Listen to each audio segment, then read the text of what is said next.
Nah, siswa-siswi semua, sahabat-sahabat semua juga, kita lanjutkan kali ini koreksi karya tulis ilmiah siswa kelas 9. Ya, dengan maksud untuk tidak terulang lagi ya, kesalahan yang nampak jelas begitu langsung kelihatan itu jangan terulang lagi. Semoga dapat diperbaiki di kemudian hari. Nah, ini makalah yang akan kita periksa adalah punya Anissa Nuraini. Sudah sangat bagus sekali makalahnya. Untuk judul sudah memenuhi syarat, ada 5 kata, lebih dari 5 kata.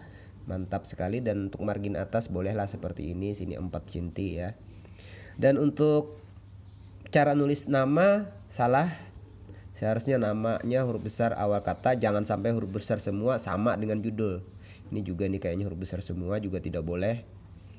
Makalah ini adalah kalimat, tidak boleh ditulis huruf besar semua karena ini bukan judul. Judul di cover itu hanya judul yang huruf besar semua, yang lainnya huruf kecil awal kata saja yang huruf besar kecuali nama instansi.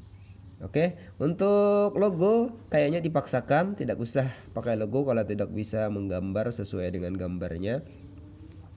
Dan untuk nama instansi Kementerian Agama Madrasah Sanawiyah Negeri, ini ada kesalahan penulisan. Jambu burung ya betul saja ya, sini tidak perlu dikasih nomor halaman karena ini cover. Kita lanjut ke kata pengantarnya. Dia tidak menggunakan margin sebelah kiri yang seharusnya 3 cm. Ini kalau diukur lebih dari 4 cm. Di sini sudah oke ya.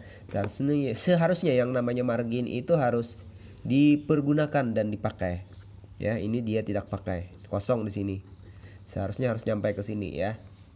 Dan untuk menuliskan nama tempat cukup di sini aja seharusnya ya. Nah, tidak perlu jauh-jauh seperti ini, paragrafnya terlalu misah jauh. Dan untuk yang menyentuh margin itu adalah nomor halaman, di sini sudah betul. Oke. Kita lanjutkan. Ini juga dia tidak pakai marginnya, marginnya 3 cm di sini, dia lebih. Untuk menuliskan ini rata tengah ya. Ini mau rata tengah, mau rata kiri, saya jadi bingung soalnya posisinya tidak jelas. Nah, halaman judul oke, ini oke, judul bab oke, cara nulis subjudul bab oke, huruf besar awal kata. Sini seharusnya dikasih titik-titik itu ya. Dan ini ada yang aneh. Nah, ini ada tanda titik nomberit apa namanya ya, nombelit apa namanya. Tidak usah lagi sebab sudah pakai abjad A B C. Di sini juga nih salah nih ya, tidak boleh seperti itu. Yang lain jangan ditiru ya. Dan jangan terulang lagi hal seperti ini kapanpun dan dimanapun oleh siapapun. Nah, ini juga marginnya salah lagi. Bab 1 latar belakang. Judul bab huruf besar semua. Untuk subjudul bab, ini ya subjudul bab nih, kelihatan enggak ya? Untuk subjudul bab ini huruf besar awal kata saja, jangan huruf besar semua. Nah, ini juga ngacau ya. Untuk latar belakang tidak perlu ada tanda kutipan, tidak apa-apa, boleh saja saya tidak cari ya. Itu boleh saja kalian tidak mengutip di buku. Perumusan masalah itu berupa kalimat tanya, oke, tidak perlu pakai tanda tanya ya, tidak usah. Bagus, sudah bagus makalahnya. Nah, kemudian halaman 2, betul, ini dia halaman 2 ya, halaman 2 oke. Dan tujuan penulisan, untuk tujuan penulisan sesuai dengan rumusan masalah di depan ya. Oke, mantap, sudah. Manfaat penulisan juga boleh dituliskan. Kita masuk ke bab 2, kita koreksi bab 2. Bab 2 ini seharusnya dia sudah mulai mengutip ya, karena dia menulis daftar pustaka. Kita belajar menjadi seorang penyusun, bukan seorang pengarang atau penulis cerita. Nah, bab 1, oke, ini sudah betul. Ini kesalahan lagi di sini, dia nulis huruf besar semua seperti judul bab. Seharusnya awal kata saja yang huruf besar, kecuali dan memang huruf kecil. Oke ya. Nah, kemudian ini yang namanya karya tulis ilmiah ini harus mengutip di buku. Ya, harus ada pustakanya. Dan ada aturan untuk itu, yaitu harus memberi tanda izin, tanda kutipan bahwa ini dikutip di buku tertentu, di tulisannya orang-orang tertentu. Nah, seharusnya di sini ada tanda Dia mengutipnya di buku siapa, tahun berapa, halaman berapa, gitu ya. Dan ini nanti Abdul ini judul bukunya apa itu tampil di daftar pustaka. Dia tidak menampilkan kutipan, padahal saya yakin dia ini niru di buku. Maka ini apabila ditemukan termasuk pelanggaran hak cipta. Dia termasuk pencuri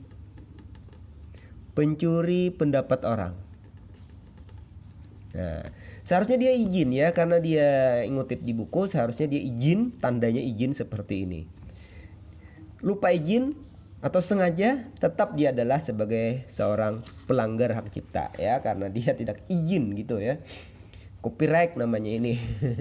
Ini karena CR ini ya, karena tidak ada tanda izinnya. Nah, seharusnya minimal ya untuk menghilangkan jejak setidaknya ya. Di sini saja atau di sini saja sudah ada tanda kutipan, itu sudah sebagai penyelamat. Hei, ya sudah, dia belum paham berarti apa itu yang nama yang disebut dengan karya tulis ilmiah, belum ngerti.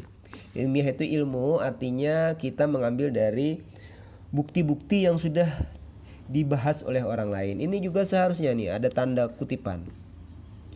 Orang meletakkan tanda kutipan itu macam-macam ya. Nah, cara yang termudah menurut saya izinnya itu adalah menggunakan tanda kurung buka dan di sini ditulis nama, tahun dan halaman buku yang sedang dia kutip. Salah lagi. Awal kata harus huruf besar ya.